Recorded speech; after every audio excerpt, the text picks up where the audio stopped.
She ended her trip a day early and came home, only to walk in on a surprise her husband had planned. Please, don't get up. This isn't what it looks like.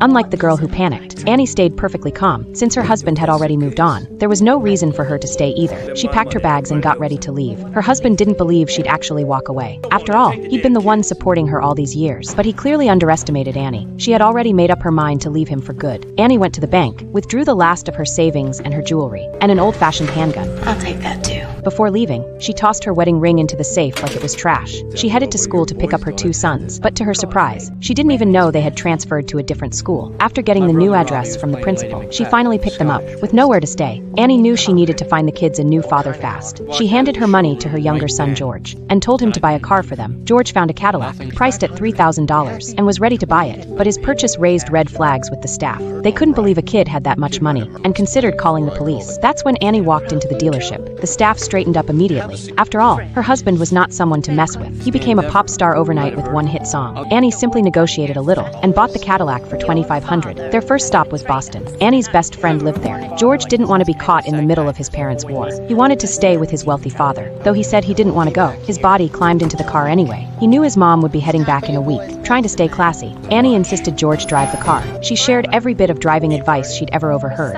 and warned him never to look in the rearview mirror. They arrived in Boston that night, with her friends still away on a trip. They checked into a luxury hotel. At the hotel entrance, Annie bumped into a man. Coincidentally, he had pursued her years ago, and even tried to take his life after she turned him down. Thankfully, he survived. Annie now saw him as the perfect candidate. Divorced, well-connected, a great fit to become the kid's new father. She dressed herself up elegantly, ready to accept his invitation and have dinner with him. But then something completely unexpected happened.